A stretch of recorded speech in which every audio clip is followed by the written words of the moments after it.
आज मंडी की इस चुनावी मीटिंग में हमारे नए बहुत जोशीले अध्यक्ष जनाब अनस अंसारी साहब, रियाज पप्पू आजमी साहब, अजय यादव जी, उमेर जलाल साहब, मोहतरमा काजल निशाद साहिबा, मिश्रा जी बनारस वाले, असीम भाग समाजवादी पार्टी यूपी से इसलिए लाया था कि महाराष्ट्र में मुसलमानों के साथ बहुत जुल्म हो रहा था। जेल की सलाखों के पीछे बेकसूर नौजवान डाले जा रहे थे। बड़े बड़े घर की लड़कियों को नंगा करके बर्फ की सिल्ली पर सुलाया जा रहा था और मुझे 1 साल जेल में बेकसूर रखा गया था। यकीन जानना, मैंने उसी दिन कसम खाई थी अगर मैं जेल से निकल कर आया तो मैं इन जालिमों को नेस्त नाबूद करने के लिए एक पार्टी लाऊंगा और समाजवादी पार्टी लाया था। मुझे उम्मीद थी कि मेरे साथी मेरे साथ आएंगे। यकीन जानिए, मैं पीछे रहता था और अपने लाने वालों को आगे भेजता था। जाओ कौम के लिए काम करो, जाओ कौम के लिए काम करो। मेरी तरफ से झंडा, मेरी तरफ से पैसा, मेरी तरफ से पूरी मदद दे करके मैं आगे बढ़ाता था। 95 में मैंने पार्टी शुरू किया। मोहम्मद अली साहब चुनकर यहाँ से आए थे। 4 एमएलए चुनकर आए, लेकिन मैंने कभी एमएलए नहीं लगा। एमएलसी बनाया मैंने। नेताजी ने कहा नहीं तुम एमएलसी बनो, मैंने कहा मैं नहीं बनूंगा, मैं अपने कौम के किसी नौजवान को आगे बढ़ाऊंगा, मैं पीछे नहीं बना। मैं नेताजी ने कहा तुम राज्यसभा में जाओ, मैं राज्यसभा नहीं गया। मेरा सिर्फ एक मकसद था कि मैं फिरका परस्तों को निस्त नाबूद करने के लिए एक ऐसी फौज मर्दों की बनाऊं, हिजड़ों की नहीं, मर्दों की फौज बनाऊं जो आम प्यार डालकर बात कर सके। मुझे कोई आदमी अच्छा मिलता था, मुझे कोई आदमी अच्छा मिलता था, मैं समझाता था, बुझाता था, पैसे देता था, उसको कपड़े भी बनवाता था, भाई आज भाई मेरे साथ काम कर, मेरे साथ काम। लेकिन मेरी गलती थी। मैंने सुना है कि अंग्रेज जब किसी को बड़ा ओहदा देता था ना, तो पहले उसकी नस्ल औसत जानना चाहता था, ये कौन से खानदान का है, कैसा आदमी है, उसके बाद बड़ा ओहदा देता। एक किस्सा है, एक शेर जंगल में था, उसको जाना था शिकार पे। वो अपने बच्चे को छोड़कर शिकार पे चला गया। अब शिकार पे गया, शिकार को मिला नहीं और बच्चा यहाँ बेचारा उसका भूखा पड़ा रहा। एक बकरी आई, बकरी ने देखा कि शेर का बच्चा भूखा है, उसने अपने धन से उसको दूध पिलाया। जब शेर भूख के आया तो शेर ने कहा अरे यहाँ तो बकरी है, मैं इतनी देर से जंगल में शिकार ढूंढ रहा था, मुझे तो यही बकरी मिल गई। शेर के बच्चे ने कहा खबरदार, इसने मेरी जान बचाई, मुझे इसने दूध पिलाया है, इसके साथ एहसान करो। तो शेर के बच्चे ने कहा कि शेर ने कहा क्या करूं मैं? बोले इसको अपनी पीठ पर बिछाकर पानी पिलाओ ले जाकर नदी में। शेर ने बकरी को पीठ पर बिछाया और पानी पिलाने ले गया। एक चील उड़ रही थी ऊपर से। उसने कहा ये कि माजरा क्या है यार, शेर की पीठ पर बकरी बैठी हुई है, ये क्या हो रहा है? ये तो बड़ा दुनिया उल्टी हो गई है, बकरी को तो खा जाता है शेर। तब शेर आई, चील नीचे आई और बकरी से पूछा अरे बकरी माजरा क्या है? कहा मैंने इस शेर के बच्चे को दूध पिलाया था, शेर ने मेरे साथ मैंने एहसान किया था, इसलिए वो बंदा चुका रहा। तो शेर बड़ी खुश हुई। तो एक दिन शेर ने देखा कि चूहे के बच्चे ठंडी में बेचारे कीचड़ में फंसे हुए हैं। उसने कहा मैं भी इसके साथ एहसान कर देती। उसने एक एक चूहे के बच्चे को उठाया, ले जाके पहाड़ पर जा रखा, जब सब जमा कर दिया तो उसने अपने पर से इन बच्चों को ढांक दिया ताकि इनको गर्मी मिल जाए। अब चूहे के बच्चों ने उस चील के पर को कुतर दिया। जब भी उड़ने लगी तो उड़ी नहीं मारी, उसका पर कतर दिया था। तो उसने कहा अरे मैंने इसके साथ एहसान किया, बकरी ने मुझे समझाया था और मेरा पर ही काट दिया इन्होंने। तो ये भुदकती गई नदी के पास और बकरी को पकड़ा। ये बकरी तूने मुझे फंसा दिया, देख मैं आज उड़ नहीं सकती हूँ। तूने कहा एहसान करो। किसके साथ एहसान किया? बोले चूहे के साथ। बोले चूहे के साथ एहसान किया ना, तुम एहसान करो ऐसे लोगों के साथ जो मर्द हो, शेर हो। ये तुम चूहे के साथ करोगे एहसान ना, ऐसे ही बदला देंगे। एहसान करना ना तो जरा देखना कि हसन नसब क्या है। छोटी हाथी में जल्दी बात आ जाता है। मैं आमदार। अबे आमदार क्या होता है? क्या होता है? मैं तो 4 बार आमदार। मैं तो कोई सोचता नहीं कि आमदार। अरे मैं तो खानदान में रह चुका हूँ, लेकिन मेरे दिलो दिमाग में खुदा की कसम कभी ये गुरूर ही नहीं आया कि मैं आमदार हूँ। मैं सड़क पर सबसे गरीब आदमी के साथ बैठकर बात करना सबसे ज्यादा अच्छा समझता हूँ कि मेरा काम है समाज के कांग्रेस पार्टी मैं देख रहा हूँ, ये पार्टी शर्म आती है मुझे। खत्म हो गई कांग्रेस। याद रखोगा जवान साथियों, अभी मुंबई में 187 लोग मारे गए थे ट्रेन के ब्लास्ट में, और उन बच्चों को गिरफ्तार करके मुंबई के पुलिस स्टेशन में पुलिस ने अत्याउर रहमान नाम के एक ज़ईफ आदमी को मुंबई से लाया, उसके बच्चे को लाया जो जेल में उसको पकड़ा था, और अपने बच्चे के सामने नंगा कर दिया और उसकी भाभी का कुर्ता निकाल कर पैरों से रगड़ दिया। मारते रहे। फैसल ने कहा कि मेरे बाप का कपड़ा पहना दो और मेरी भाभी का कुर्ता वापस दो। यह कांग्रेस की सरकार 12 लोगों को पकड़ा। मैं उनके मां उसके बाप को जिसको नंगा किया था ना, मैं दिल्ली ले गया। मैं एमपी था, मैंने अपने घर में सुलाया उसको। मैं पार्लियामेंट लेकर गया, मनमोहन सिंह से मिलाया और 40 एमपी को लेकर मैंने मनमोहन सिंह से शिकायत किया कि देखो कल इसको नंगा करके और इसे मारा गया है और इसके बेटे को बुरी तरह मारा गया। 19 साल इन बेगुनाहों को 19 साल जेल में रखा। 19 साल के बाद जब छूट कर आया ना, अभी जो कांग्रेस की सदर है मुंबई में, क्या नाम है उसका? वर्षा गायकवाड़। आप सुनिए जरा कांग्रेस की, ये कांग्रेस वोट मांगेगी आपसे और इनको वोट देंगे? क्या कहा मालूम उसने? 19 साल के बाद बच्चे छूट कर आए और उनको काली कोठरी में बंद किया गया था क्योंकि निचली अदालत ने उनको फांसी की सजा सुनाई। और वर्षा गायकवाड़ कहती है कि ये छूटे कैसे, जल्दी से सुप्रीम कोर्ट में केस कर दो। ये लोग इनको वोट देना। सबसे बड़ी जालिम पार्टी अगर कोई है ना तो कांग्रेस है। याद रखना इस बात को। इस देश में कांग्रेस ने ही बाबरी मस्जिद को ढवाया है। श्री मुलायम सिंह जी की सरकार थी, किसी की मजा थी बाबरी मस्जिद को हाथ लगा दे, लेकिन कांग्रेस की सरकार आई और बाबरी मस्जिद शहीद हो गई। अभी इन लोगों ने हाउस में कहा, मेरा आमदार मेरे साथ बैठा था, कहा था कि हम मुसलमानों को 5% रिजर्वेशन देंगे। कहा था कि नहीं कहा था? ने आपने सुना था कि नहीं? और कांग्रेस से सरकार आई, रिजर्वेशन दिया उसने? नहीं दिया। आज भी 20 साल से बेगुनाह नौजवान, मैं एक जिम्मेदार हूँ, पुलिस यहाँ खड़ी है, नोट कर लो।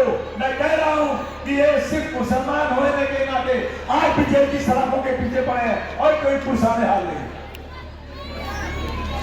और हमारा पाला हुआ बच्चा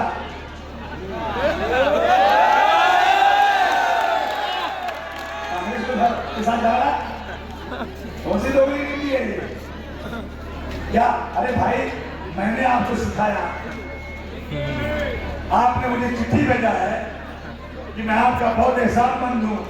आप मुझे भिवंडी ले गए, आपने मुझे इतना प्रो किया, आप मेरी तरक्की हुई, मैंने गलती किया उसे माफ कर दो। मैंने माफ कर दी। गलती इसमें अजय भाई की भी है, गलती इसमें नुमानी भाई की भी है, गलती इसमें हमारा इनकी अनस की भी है। इन सब लोगों ने देखे आजमाए को आजमाया नहीं जाता, और कहा गया कि मोमिन एक दिल से दोबारा डसा नहीं जाता। एक बार इसी भिवंडी में जब ये दलाली कर रहा था एनसीपी के एमपी की, उसके कैंडिडेट की, कहा मैं दोनों एरिया का काम करूंगा। भाई दोनों एरिया का काम तुम कैसे करेगा? तुम रियाज के साथ बैठ को बात करने को तैयार नहीं है, और रियाज वहां का इंचार्ज है, या तो रियाज से बात कर ले, दोनों एरिया का काम कर। कहा मैं रियाज से बात नहीं करूंगा। मैं बोला तुझे मैं वेस्ट में घुसने भी नहीं दूंगा। कहा कि मैं रिजाइन करता हूं। बोला असल माँ बाप की औलाद है ना, अभी रिजाइन कर। क्या रिजाइन? आज का आज तू पार्टी छोड़ के रिजाइन कर। अजय भाई ने कहा मेरे पास गलती हो गई उसकी, आसिफ भाई। अजय भाई बोलिए, बोलिए क्या कहा है अजय भाई? क्या माफ कर दीजिए उसको, गलती उसकी हो गई, गलती हो गई, मैंने माफ कर दिया। कितनी बार माफ करूं? मैं चाहता था कि भिवंडी का डेवलपमेंट हो, बहुत सारी बातें मैं अवॉइड करता गया, जाने दो जाने दो जाने दो। ये दिल्ली बोल गया, लखनऊ बोल गया, फिर दिल्ली और लखनऊ ना उत्तर प्रदेश के पास है, ये महाराष्ट्र में नहीं है। और हम लोग यूपी के हैं, जितने आप यूपी का तो सब यूपी के। अच्छा, यूपी वालों को राजनीति सिखानी पड़ेगी क्या? बहुत हार्ड है। अरे हम तो पैदा होते राजनीति सीखते हैं, लेकिन गद्दारी हमारे फ्लो में नहीं है। हम मर जाएंगे, गद्दारी नहीं करेंगे। मेरा चौकीदारी छोड़ निकला, मैं क्या करूं? दोस्तों, मैं 30 साल से समाजवादी पार्टी में हूं, 30 साल। और मुझे मैं एक बार आपने जिताया, उसी के साथ साथ मुझे वोट ने नहीं जिताया, 2 सीट में एक साथ चुन कर आया। उसके बाद में मुझे कोई अहंकार नहीं है, मुझे कोई घमंड नहीं है। ये जो है ना, जो धारा डाल रहे हैं ना, बिकाऊ लोगों को जो उनके पास जा रहे हैं ना, अरे मुझे कई बार बुला चुके हैं, लेकिन मैंने इनके पास थूकना भी बर्दाश्त नहीं किया।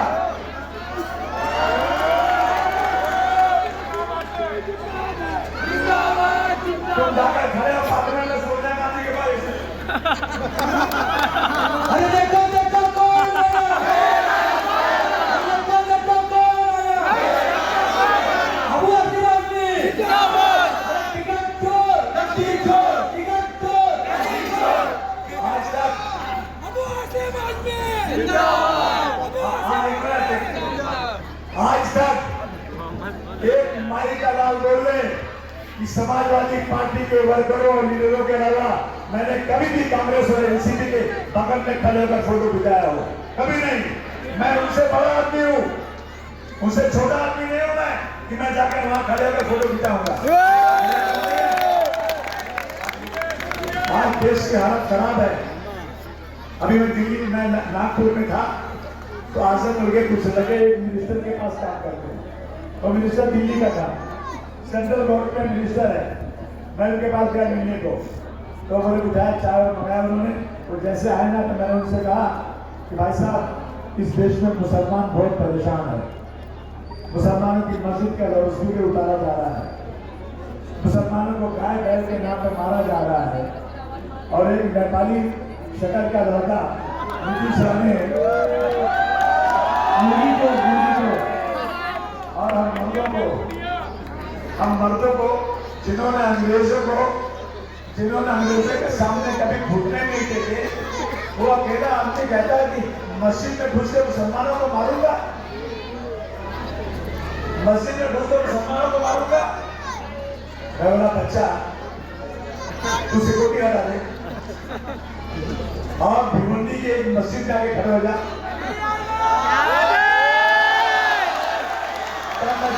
ने कौन सी माँ का दूध दिया है?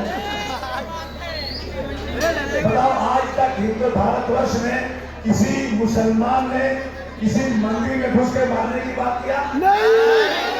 आज तक इस देश के अंदर मुसलमानों ने हमेशा कहा कि जब नवरात्रि आएगी, जब नवमी आएगी, जब गणपति आएगी, हिंदू भाइयों, हम आपको ठंडा पानी पिलाएंगे।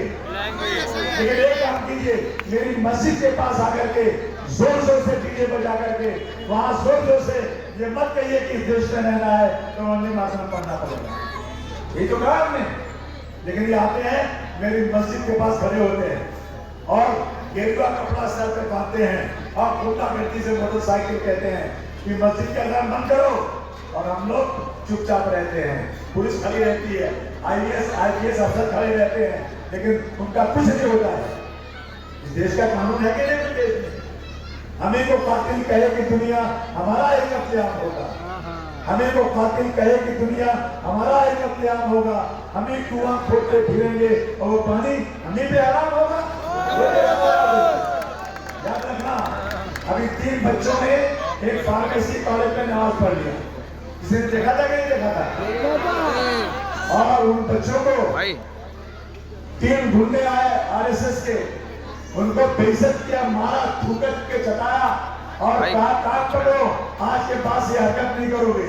मैंने असेंबली में कंप्लेंट किया अभी दिसंबर में, मैंने कहा कि नमाज का वक्त आजकल 1:40 पे होता है, नमाज का वक्त सुबह का 1:30 पे होता है, और जब नमाज का वक्त होगा ना, मैं इसी असेंबली में नमाज पढ़ूंगा, किसी की माँ ने दूध पिलाया तो रोक मुझे। ये लड़ाई मैं लड़ना चाहता हूँ, मुझे कोई मंत्री नहीं बनना, मैं आपके दिलों पर राज करना चाहता हूँ। मेरे पैर सूख जाते हैं, मेरे बच्चे कब जवान हुए मुझे नहीं मालूम। 1995 से मेरे के धुन है कि मैं इस देश के अंदर हिंदू मुस्लिम की एकता बनाऊं और इस देश में फसादात खत्म हो जाए। सब मिलजुल कर रहे हैं, लेकिन मैं क्या करूं, जिसे आगे बढ़ाता हूं वही पीछे गिराता है, जिसे आगे बढ़ाता हूं वही पीछे गिराता है। मेरा पाला हुआ बच्चा मुझे आगे गिराता है, बहुत बड़ी बात। अरे बाप रे बाप, बोलना नहीं आता उसको, जवान मारूंगा। अरे वाह वाह, जवान मारना आता है तुझे? तू जवान मारेगा? ओहो, आपको भिवंडी दिखाया, गवाह भिवंडी पूरी कभी देखा था उसके पहले? सुना था ना? मेरे स्कूल में लाया और लोगों से कहा कि मैं इसे लाया हूँ, इसको एमएलए बनाओ, और अगर ये 6 महीने काम नहीं करेगा ना तो मैं अल्लाह का वास्ता दे के कहता हूँ वापस लेके चला जाऊंगा। लोगों ने कहा आसिम भाई इसको आप वहां से क्यों हटाए भाई कल्ला से? मैंने कहा सुनो, मैं चाहे हार जाऊं तो क्या हुआ, लेकिन मैं इसको 99.9% भिवंडी से चुन कर लाऊंगा इंशाअल्लाह, और चुन के लाया गया। सारी मेहनत की गई, झंडा दिया, पैसा दिया, मेहनत दिया, लोगों को लगाया। सही है कि गलत है? सही है। लेकिन जो आदमी छोटी ज़हनियत का होता है ना, वो ऐसे ही करता है, उसको जो करना करने दो, लेकिन मेरा झंडा वापस दे दो। और मेरी पार्टी से जुड़कर आए हो ना, कांग्रेस के साथ घूम रहे हो ना, जाओ दलाली करो उनकी जो करना है, मुझे कोई फर्क नहीं पड़ता। लेकिन मेरे बारे में, मेरी पार्टी के बारे में गलत जबान मत इस्तेमाल करो और मत करना, तो इस्तीफा दे के चले जाओ, जहाँ जाना जाओ, मुझे कोई फर्क नहीं पड़ता। एक ही बात कहना है दोस्तों, आपसे मैं निवेदन कर रहा हूँ, इस अभिवासी ने दुनिया में किसी से हाथ नहीं जोड़ा है। बाल ठाकरे का जब जमाना था, दुनिया करती थी ना, मैंने उस बाल ठाकरे को चैलेंज किया था, तुझे मैं कोर्ट में नहीं लाया ना तो मैं मेरे बाप की औलाद नहीं। और बाल ठाकरे के साथ 5000 लोग आए थे, मेरे साथ 5 लोग थे, मैंने सबको हटा दिया। मैं बोला 5000 से 5 लोग लड़ने के लिए ज्यादा है, फिक्र मत करो। कोर्ट में आधा घंटा खड़ा रहा मैं, और इनके 5000 आदमी नीचे खड़े रहे। जब आधे घंटे तक बहस के बाद खत्म हुई ना, तो मैं नीचे उतरा तो शिवसेना वाले मुझे गाली देने लगे। मैंने नहीं गाली दिया, उसने गाली दिया, मैंने नहीं गाली दिया। कमिश्नर भाग कर आया, बोले आप जज साहब बुला रहे हैं। मैं ऊपर आया, जज साहब ने कहा कि आप यहाँ बैठ जाइए, नीचे बहुत हंगामा है, यहाँ नीचे सिक्योरिटी का प्रॉब्लम हो जाएगा। मैंने कहा सर मैं 10 मिनट बैठ सकता हूँ, जुमा का दिन है, मुझे जाना है। क्या हंगामा हो जाएगा? मैंने कहा आपकी जिम्मेदारी। तब उन्होंने कहा कि अंजुमन इस्लाम से एक रास्ता जाता है, अबू आसिम को पिछले रास्ते से छोड़ दो। मैंने कहा जज साहब मैं हिजरा नहीं हूँ, मर्द हूँ। आपकी ये शब्दों मालूम है जज साहब, मैं आपकी रिस्पेक्ट करता हूँ, आपकी अदालत में मेरा मुकदमा है, लेकिन आपने मुझे कहा है कि पुलिस के साथ पीछे दरवाजे से चले जाओ। याद रखिए, मैं आप बैठूंगा नहीं और जाऊंगा तो सामने के दरवाजे से जाऊंगा। अगर मर गया ना तो जहाँ से चाहो भेज देना, लेकिन चीजें थी अगर बैठूंगा नहीं और सामने से जाऊंगा और सामने से गया वो अपना तुमसे आज एक ताकत मांगता है, दोगे कि नहीं दोगे? झूठ बोलना गुनाह है। सही है। मैं कोई ऐसा नहीं बात को समझ नहीं दूं। अगर आप सचमुच मेरा साथ देने वाले हो तो मेरे जितने उम्मीदवार हैं, चाहे अच्छे हो, चाहे खराब हो, चाहे मजबूत हो, चाहे गरीब हो, चाहे अमीर हो, वो मेरे दिल है, वो मेरे उम्मीदवार हैं। जिताओगे कि नहीं जिताओगे? चलो आप लोग भागो बोलो जिताएंगे। और साइकिल चलाओ।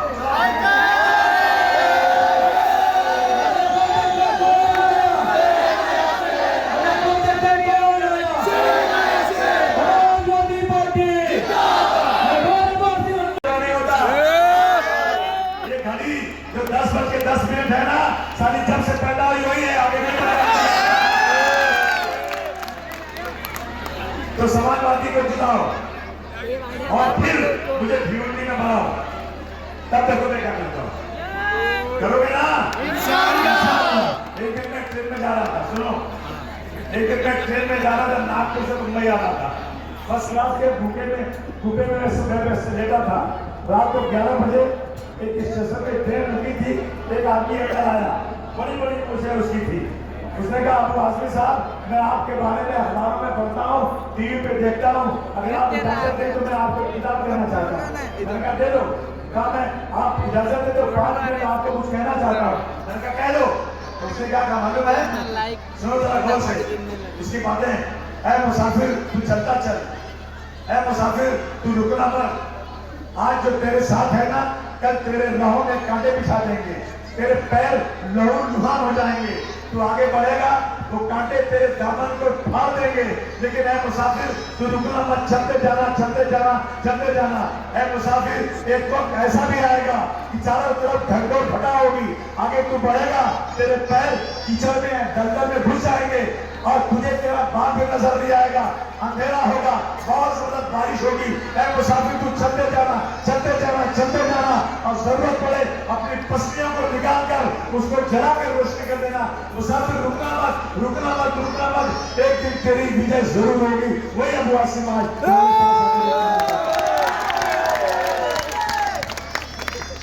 रुकने वाला नहीं हूँ। अगर मैं थोड़ा सा जैसे पहले मैंने नरमी बरती थी ना, वो नरमी बता होता ना, तो समाजवादी का एक भी उम्मीदवार नेता सब के सब ये गद्दारों के साथ जाकर कांग्रेस में चले जाते। ये तो मेरी सोच थी कि मैंने अजय यादव के साथ 10 आदमी की कमेटी बना दी और कहा तुम लोग इसमें उम्मीदवार चेक करो, और ये साथ में चेक करने के बाद जब लगा कि मेरी दाल नहीं कर रही है तो जाकर कांग्रेस की दलाली कर रही है। मुझे एक बार एक चांस आया था, 17 नगर सेवक चुनकर आए थे। सबसे बड़ी पार्टी समाजवादी थी और दूसरी पार्टियां सब छोटी थी। मुझे मेयर बनाना था, लेकिन यही दलवी साहब थे, कांग्रेस के लोग थे, इन्होंने समाजवादी का मेयर बनाने से इनकार करके शिवसेना से हाथ मिलाने जा रहे थे। वो शिवसेना बाल ठाकरे की शिवसेना। यहाँ के बुजुर्गों ने कहा, आसिम भाई ये लोग फिर शिवसेना के साथ सरकार बना लेंगे, आप एक बार दिल मोटा करके, एक बार हिम्मत करके इनको समर्थन दे दीजिए। आप बड़ी पार्टी है, लेकिन जाने दीजिए अगर ये शिवसेना के साथ बनाएंगे तो यहाँ का मुसलमानों का सपना है वो चकनाचूर हो जाएगा। मैंने कहा कि आओ मुझे वादा करो कि जब 6 महीने के बाद मेरा काम आए, 2.5 साल के बाद, तुम रहो मेयर पहले, लेकिन बाद में मुझे बना देना। कोर्ट के अंदर 100 रुपए की स्टैम्प पेपर पर लिखा पड़ी हुई, उसके ऊपर सिक्का लगा गवर्नमेंट का, तब मैंने इनको सपोर्ट किया और उनका मेयर बन गया। जब 2.5 साल हो गया तो 20 दिन पहले मैंने कहा कि क्या नाम होगा मेयर जो थे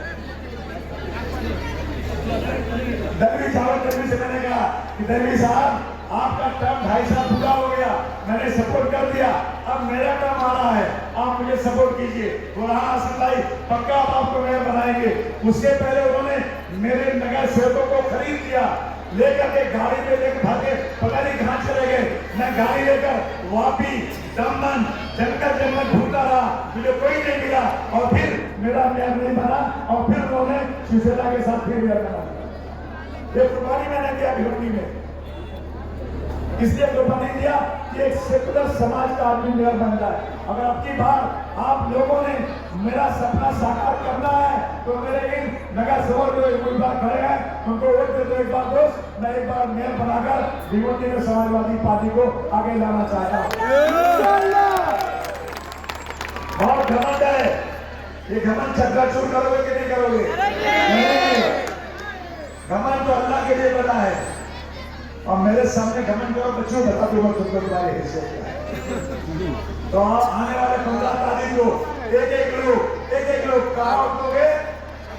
अच्छा सुनो ना, तुम्हारे मोबाइल की लाइट जलाओ जरा सब लोग, जलाओ जरा सब लोग, मतलब ना होगी सब जलाओ ये इंशाअल्लाह तुम्हारा भाई लड़ेगा, इंशाअल्लाह भिवंडी की तरक्की करने के लिए पूरी कोशिश करेगा। बहुत बड़ी तादाद में आप लोग आए, आपका बहुत बहुत शुक्रिया। जय हिंद, जय